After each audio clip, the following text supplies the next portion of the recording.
పెట్టినందుకు విద్యార్థులందరినీ కూడా మనస్ఫూర్తిగా నేను అభినందిస్తున్నాను. ఈరోజు ఈ దేశంలో ఐఏఎస్లైనా, ఐపీఎస్లైనా, ఐఎఫ్ఎస్లైనా వివిధ ఉన్నతాధికారులు మా ప్రభుత్వంలో పనిచేస్తున్న వాళ్ళు నన్ను కలవడానికి వచ్చినప్పుడు వాళ్ళతో మాట్లాడుతున్న సందర్భంలో నేను వాళ్ళని అడుగుతుంటాను, మీ స్కూల్ ఎడ్యుకేషన్ ఎక్కడా, మీ కాలేజ్ ఎడ్యుకేషన్ ఎక్కడా అని. ఎందుకు అని అంటే ఒక అంచనా వేయడానికి, వీళ్ళు ప్రభుత్వ పాఠశాలలలో చదివినరా, ప్రైవేట్ కార్పొరేట్ స్కూల్స్లలో చదివినరా అని ఒక అంచనా కోసం నేను అడుగుతుంటా.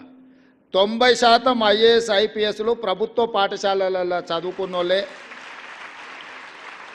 ఎన్నికవుతున్నారు.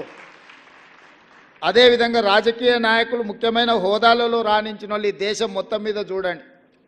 నిన్న ప్రమాణ స్వీకారం చేసిన నరేంద్ర మోడీ గారు కావచ్చు, 12 తారీఖు నాడు ప్రమాణ స్వీకారం చేయబోయే నారా చంద్రబాబు నాయుడు గారు కావచ్చు, డిసెంబర్ 7, 2023 నాడు ప్రమాణ స్వీకారం చేసిన మీ రేవంత్ అన్న కావచ్చు,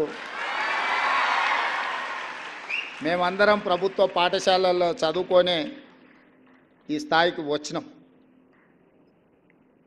మేము ఈ స్థాయికి రావడానికి కారణం మా తల్లిదండ్రుల కంటే కూడా ఆ పాఠశాలల్లో చదువులు చెప్పిన గురువులదే. నేను ఎందుకు ఈ అంశాన్ని గుర్తు చేస్తున్నా అంటే, మా ప్రభుత్వం బాధ్యత తీసుకున్న వెంబడే బుర్రా వెంకటేశం గారిని ఎడ్యుకేషన్ సెక్రటరీగా నియమించి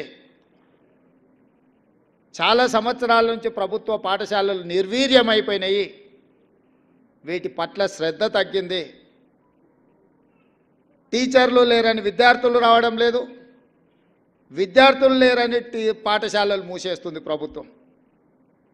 ఇది కోడి ముందా గుడ్డి ముందా అని అంటే ఏది చెప్పలేదు. ప్రభుత్వం టీచర్లను పెట్టకపోతే విద్యార్థులు ఎట్లాగూ రారు.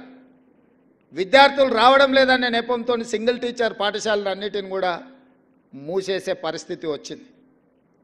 ఇదే కాకుండా కొన్ని స్కూళ్ళల్లో 8-9 మంది విద్యార్థులు ఉంటే 10-12 మంది టీచర్లు ఉంటున్నారు.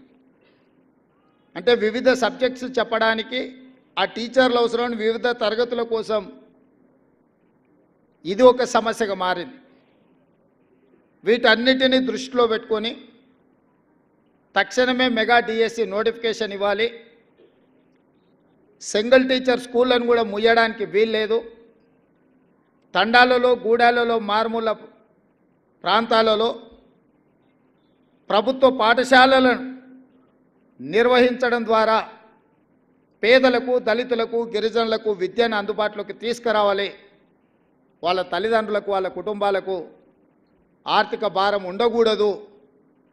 వాళ్ళ ప్రాంతాలను వదిలి ఇతర ప్రాంతానికి వెళ్ళి పిల్లల్ని చదివించాలి అని అంటే